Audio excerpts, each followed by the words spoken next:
అది 1931వ సంవత్సరం. మన దేశం బ్రిటిష్ వారి పాలనలో మగ్గుతున్న రోజులు. వాడపల్లిలో స్వామివారి రథోత్సవం జరుగుతుంది. దేశభక్తి నిండిన యువకులు రథం పైన గాంధీగారి ఫోటోను, మన త్రివర్ణ పతాకాన్ని కట్టారు. అది చూసిన బ్రిటిష్ పోలీసులు రగిలిపోయారు. ఆ జెండాను పీకేయడానికి ప్రయత్నించారు. భక్తులు, ప్రజలు అడ్డుకున్నారు. మా దేవుడి రథం మీద మా జెండా ఉండకూడదా అని ఎదురు తిరిగారు.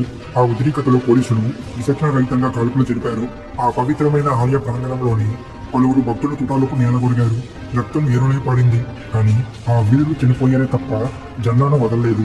వారి త్యాగానికి గుర్తుగా ఇప్పటికీ ఆలయ ఆవరణలో ఒక స్థూపం ఉంది. దైవభక్తి, దేశభక్తి కలగలిసిన అరుదైన క్షేత్రం మన వాడపల్లి. మీకు డౌట్ రావచ్చు, మిగతా రోజుల కంటే శనివారమే ఎందుకు అంత ప్రత్యేకమని. దానికి చాలా బలమైన కారణాలు ఉన్నాయి. శ్రీనివాసుడు వెంకటాద్రికి వచ్చిన రోజు శనివారం. ఓంకారం ప్రభవించిన రోజు శనివారం. స్వామివారు శ్రీనివాసునిగా ఉద్భవించిన రోజు శనివారం. శనిపీడిలో తొలగించే రోజు, మహాలక్ష్మిని వక్షస్థలన నిలబెట్టిన రోజు, పద్మావతిని పెళ్లాడిన రోజు అన్ని శనివారాలే. ముఖ్యంగా ఎవరైతే వెంకన్నను భక్తిగా పూజిస్తారో వాడి జోడికి రాను అని శనీశ్వరుడు మాట ఇచ్చిన రోజు కూడా శనివారమే. అందుకే ఇక్కడ శనివారం అంత పవర్ఫుల్. ఇక ఉండి విషయానికి వస్తే, తిరుమల లాగే ఇక్కడ కూడా ఉండికి చాలా క్రేజ్. ఎందుకంటే స్వామివారు తన పెళ్లి కోసం కుబేరుడి దగ్గర 14 లక్షల రామముద్ర నాణ్యాలు అప్పు చేశారు. ఆ అప్పు తీర్చడానికి భక్తుల నుంచి కానుకలు స్వీకరిస్తానని, బదులుగా వారి కోరికలు తీరుస్తానని మాట ఇచ్చారు. అందుకే ఇక్కడ వడ్డీ కాసుల వాడికి భక్తులు పోటీ పడి మరీ కానుకలు వేస్తుంటారు. ఇప్పుడు అసలైన గడ్డానికి వచ్చాం.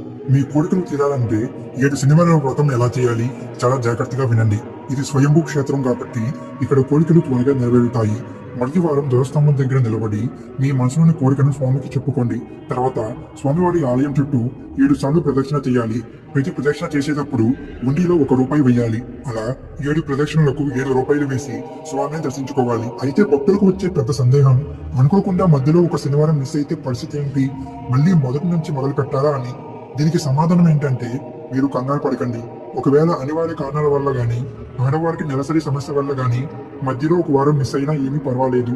మధ్యలో గ్యాప్ వచ్చినా సరే, మళ్ళీ మీరు ఎప్పుడైతే దర్శనానికి వస్తారో ఆ వారాన్నే మీ తర్వాతి వారంగా లెక్కేసుకోవచ్చు.